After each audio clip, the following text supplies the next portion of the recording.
Wow, Daryl, what a fantastic turnout, and what a great day. Everybody told me I was coming down to Texas and you're going to be hot, but you did wonderful down here, so thank you so much for this. Isn't this facility incredible? And wait till you get to go inside. It is amazing to see what a great partnership can bring forth to the cotton industry. Now, I will admit, I'm a little out of my area because I am a white commodity, but I'm a liquid white commodity. And as you all know, this area is very important to the dairy industry. So when Daryl asked me if I would be willing to help him, I was very excited because it gave me an opportunity to come down and meet with some of the dairy farmers in this area. And it's just pretty exciting to see how ag is flourishing in this part of Texas. So just so you know, I also wanted to make certain everybody understood, and I'm sure you all do, the real connection between dairy and cotton. Because you know, the dairy cows rely very heavily on cottonseed.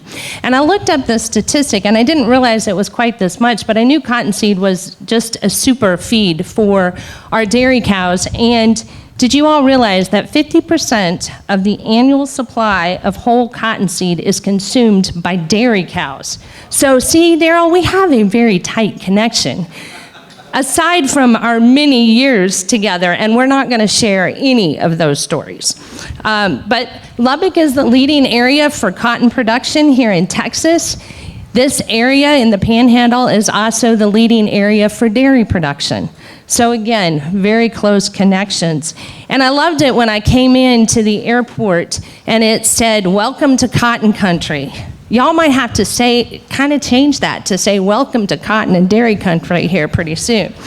Anyhow, you know, the linkage can go on and on, but it is just a real pleasure to be here with you. And right now, I have the very distinct honor of introducing somebody who is very important to both Daryl and I, and that would be our boss, Administrator Bruce Summers.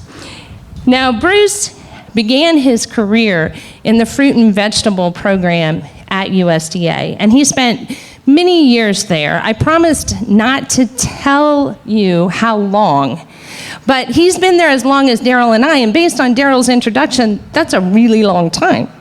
Anyway, he spent most of his time with the Perishable Agricultural Commodities Act, and then he moved into various leadership roles within the Specialty Crops Program, which was what the name became, and then eventually moved into the administrator's office. And on May 11th, 2018, he was appointed as the administrator. Now, some of you may be wondering, aside from cotton and dairy, which for Daryl and I are the two most important programs within the Agricultural Marketing Service, there are several other things that AMS does do. And the real mission of us is to create a domestic and international marketing opportunities for U.S. producers of food, fiber, and specialty crops through voluntary grading, laboratory, and quality verification programs. We also manage the USDA Market News Services, which provides free, unbiased price and sales information on and ensure fair trade practices for the agricultural supply chain by enforcing contract standards for livestock and fruit and vegetable producers, as well as overseeing and enforcing the National Organic Program. There are more than 4,000 AMS professionals who work every day for the agricultural industry. And we are delighted to have Bruce as our leader. So I'd like to have you welcome Bruce Summers.